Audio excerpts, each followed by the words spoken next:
দর্শক, আপনারা যেমনটি দেখছেন যে এই মুহূর্তে সচিবালয়ের সামনে শিক্ষার্থীরা অবস্থান করেছে। এইচএসসির যে সকল শিক্ষার্থীরা ছিল তারা কিন্তু সেখানে অবস্থান নিয়েছে, অর্থাৎ সচিবালয়ের সামনে প্রথম অবস্থায় সায়েন্স ল্যাব থেকে শিক্ষার্থীরা আন্দোলন শুরু করে, পরবর্তীতে তারা শিক্ষা বোর্ড অর্থাৎ মাধ্যমিক ও উচ্চ মাধ্যমিক শিক্ষা বোর্ডের সামনে জড়ো হয় এবং পরবর্তীতে তারা শিক্ষা ভবনের সামনে যে কিন্তু একটি গাড়ি ভাঙচুর করে শিক্ষা ভবনের। পরবর্তীতে তারা এই মুহূর্তে সচিবালয়ের সামনে এসে জড়ো হয়েছে।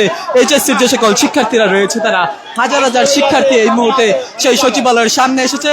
আইন শৃঙ্খলা রক্ষাকারী বাহিনীর পুলিশ কিন্তু তাদেরকে দফায় দফায় বোঝানোর চেষ্টা করছে। এর আগে আইন শৃঙ্খলা রক্ষাকারী বাহিনীর পুলিশের একটি ব্যারিকেড ভেঙে কিন্তু শিক্ষার্থীরা প্রথমে শিক্ষা ভবন, পরবর্তীতে আরও একটি ব্যারিকেড ভেঙে সচিবালয়ের সামনে এসে অবস্থান নেয় শিক্ষার্থীরা। বিভিন্ন স্লোগান দিচ্ছে শিক্ষার্থীরা। যেখান থেকে সরাসরি সম্প্রচারটি দেখছেন শেয়ার করে সকলকে জানিয়ে দেওয়ার সুযোগ করে দিবেন এবং আপনার মূল্যবান মতামত জানাবেন কমেন্ট বক্সে।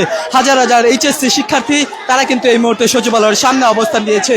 তাদের যেমনটি দাবি, গতকালকে আজকের পরীক্ষা, সেই পরীক্ষা স্থগিত করার জন্য এত দেরি কেন হলো, এবং এর আগে কিন্তু শিক্ষার্থীরা বারবার বলছিল এবং তারা কিন্তু বিভিন্ন শিক্ষা প্রতিষ্ঠানের শিক্ষার্থীরা কিন্তু পরীক্ষা বর্জন করেছিল। তার পরবর্তী সময় আইন শৃঙ্খলা রক্ষাকারী বাহিনী এবং সরকারের পক্ষ থেকে, শিক্ষা মন্ত্রণালয়ের পক্ষ থেকে সেই পরীক্ষা স্থগিতের ঘোষণা দেয়। এই মুহূর্তে আপনারা যেমনটি দেখছেন যে এইচএসসি শিক্ষার্থী যারা রয়েছে তারা কিন্তু সকলে একত্রিত হয়ে সেই সচিবালয়ের সামনে অবস্থান নিয়েছে এবং বিভিন্ন স্লোগান দিচ্ছে। দর্শক, যেখান থেকে ঢাকা পোস্টের সরাসরি সম্প্রচারটি দেখছেন শেয়ার করে দিন এবং আপনার মূল্যবান মতামত জানান কমেন্ট বক্সে। এইচএসসি শিক্ষার্থীদেরকে আইন শৃঙ্খলা রক্ষাকারী বাহিনী পুলিশ বিভিন্নভাবে বোঝানোর চেষ্টা করছে, কিন্তু তারা ক্রমান্বয়ে স্লোগান দিয়ে যাচ্ছে এবং যে সকল শিক্ষার্থীরা রয়েছে ঢাকার বিভিন্ন শিক্ষা প্রতিষ্ঠানের শিক্ষার্থীরা একত্রিত হয়ে আজকে এই আন্দোলনে নেমেছে। যতক্ষণ পর্যন্ত তাদের দাবি আদায় না করা হবে ততক্ষণ পর্যন্ত তাদের এই আন্দোলন চলমান থাকবে, এমনটি কিন্তু বারবার জানান দিচ্ছে এইচএসসির শিক্ষার্থীরা। দর্শক, এইচএসসি 2025 ব্যাচের শিক্ষার্থীরা বিভিন্ন স্লোগান দিচ্ছিলেন যে এত রাতে কেন সেই পরীক্ষা বর্জনের ঘোষণা দিবে, যেহেতু এর আগে রাষ্ট্রীয় শোক ঘোষণা করা হয়েছে, প্রধান উপদেষ্টার কর্মসূচি স্থগিত করা, প্রত্যাখ্যান করা হয়েছে এবং আপনারা দেখেছেন যে সেই ঘটনাকে কেন্দ্র করে কিন্তু বিভিন্ন স্বেচ্ছাসেবী সংগঠন এবং বিভিন্ন রাজনৈতিক সংগঠনগুলোর নেতাকর্মীরা কিন্তু সেখানে অর্থাৎ মাইলস্টোন স্কুল অ্যান্ড কলেজের শিক্ষার্থীরা জাতীয় বাহিনী ইউনিটে আহত অবস্থায় আসেন এবং পরবর্তীতে কিন্তু তাদেরকে সেখানে কিন্তু দেখতে আসেন এবং বিভিন্নভাবে সেবাদান করার চেষ্টা করেন। এক পর্যায়ে কিন্তু রক্তের খুবই প্রয়োজন ছিল, সেই রক্ত কিন্তু এক পর্যায়ে কিন্তু যে সকল মানবকর্মীরা রয়েছে, মানব সেবায় যারা নিয়োজিত, স্বেচ্ছাসেবক সংগঠন যারা রয়েছে তারা কিন্তু রক্তের জন্য এক পর্যায়ে নেগেটিভ রক্তের জন্য কিন্তু হাহাকার লেগে গিয়েছিল। পরবর্তীতে কিন্তু নেগেটিভ রক্তের জন্য অনেক ডোনারই কিন্তু সেই মুহূর্তে তারা এসেছিলেন। এই মুহূর্তে আপনারা যেমন চিত্র দেখছেন যে সেখানে শিক্ষার্থীরা একের পর এক বিভিন্ন স্লোগান দিয়ে যাচ্ছে এবং আজ এই সচিবালয় রয়েছে, সচিবালয় অভিমুখে শিক্ষার্থীরা এই মুহূর্তে সকলে জড়ো হয়েছে। আইন শৃঙ্খলা রক্ষাকারী বাহিনীর পুলিশ কিন্তু তাদেরকে ক্রমান্বয়ে বোঝানোর চেষ্টা করছে।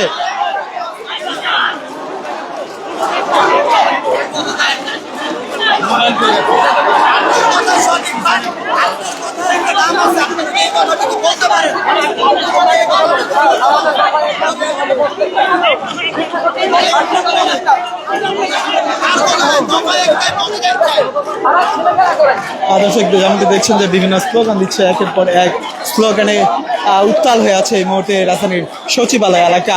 এইচএসসির শিক্ষার্থীরা তারা কিন্তু একত্রিত হয়ে তাদের যেই আন্দোলন সেটিতে কিন্তু তারা প্রস্তুত রয়েছে এবং তারা বিভিন্ন স্লোগান দিয়ে যাচ্ছে।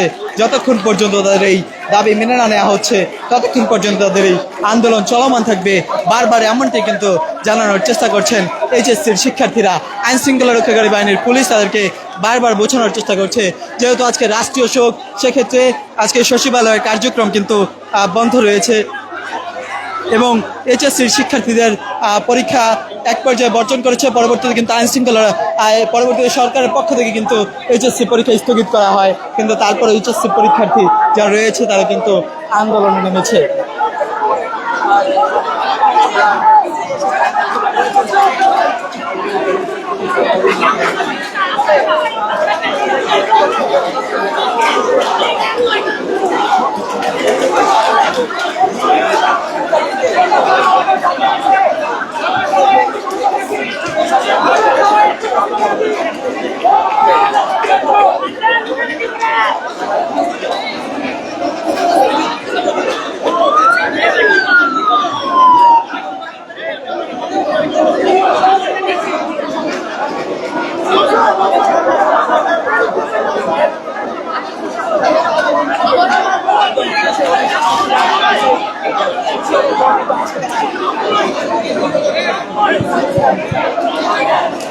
এইচএসসি শিক্ষার্থীরা কিন্তু সেই সচিবালয়ের সামনে এই মুহূর্তে বসে যাচ্ছেন, অর্থাৎ বসে তারা অবস্থান করবেন।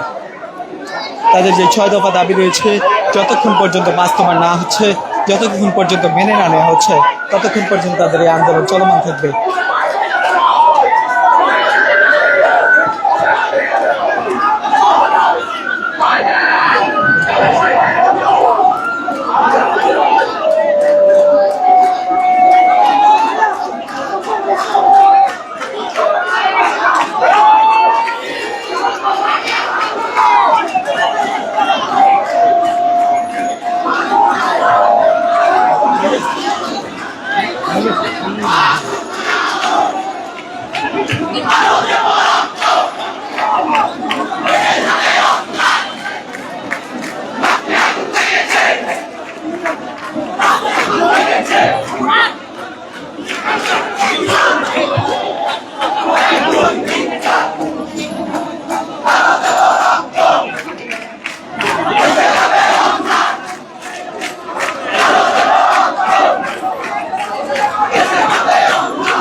দর্শক, আমরা একটু শিক্ষার্থীদের সাথে কথা বলার চেষ্টা করছি, তারা এখানে কেন এসেছে এবং তাদের দাবিগুলো কি কি।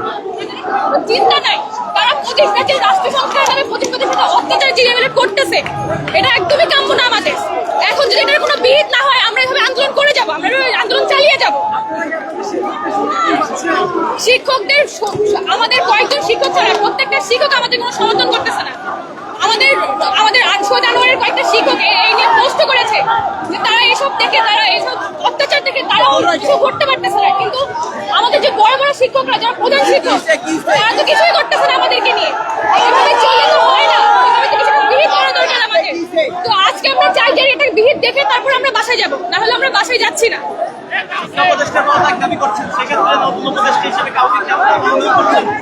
আমরা চাই যে সুষ্ঠুভাবে, যে একটা শিক্ষা, এটা কোনো সংসার না, যে সুষ্ঠুভাবে শিক্ষা সঞ্চার করবে। আমরা যাদের প্রতি সন্তুষ্ট হতে পারবো এমন একজন মানুষ চাই, যারা আমাদেরকে বুঝবে। আমাদের শুধু পরীক্ষা যে একটা পরীক্ষা না, তারা এটা একটা জীবনের প্রশ্ন, এটা তারা বুঝতে পারে যে আমরা একটা জীবনের প্রশ্ন নিয়ে, 12টা বছর কম কোনো সময় না, 12টা বছর নিয়ে খেলা করা, তারা লিটল আমাদের লাইফ নিয়ে খেলা করতেছে।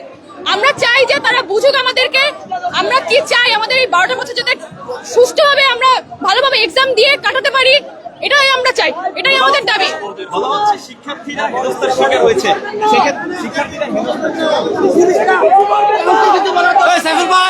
আমরা শান্তিপূর্ণ কিভাবে বানাইছে এতদিন পর্যন্ত পরে মানসিক ট্রমা দেওয়ার পরে, কালকে একটা অমানবিক চিন্তা ভাবনা ডিসিশন নেওয়ার পরে কিভাবে আপনি এখানে আসেন? আপনার কাছে আমার প্রশ্ন, আপনি বলেন না আমি এখানে কিভাবে যাবো? আপনি বলেন আপনি ব্যর্থ, ওনাকে পদত্যাগ করতে হবে, শিক্ষা সচিবকে পদত্যাগ করতে হবে।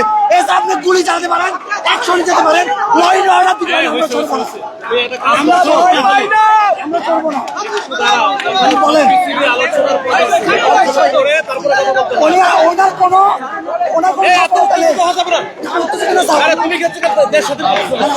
সফলতা নেই, আমাদের উপর দায়িত্ব পাই দিচ্ছে।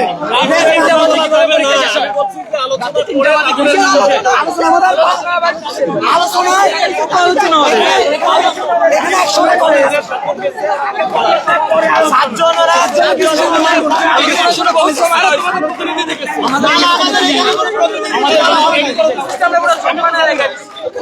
আমরা প্রতিনিধি 7 জন যাচ্ছি, আমরা কথা বলার জন্য আসিনি, আমরা তোমাদের প্রতিনিধি যায় নাই, প্রতিনিধি যায় নাই, আমাদের দফা একটা ওনার পদত্যাগ করতে হবে। আমাদের প্রতিনিধি চায় না।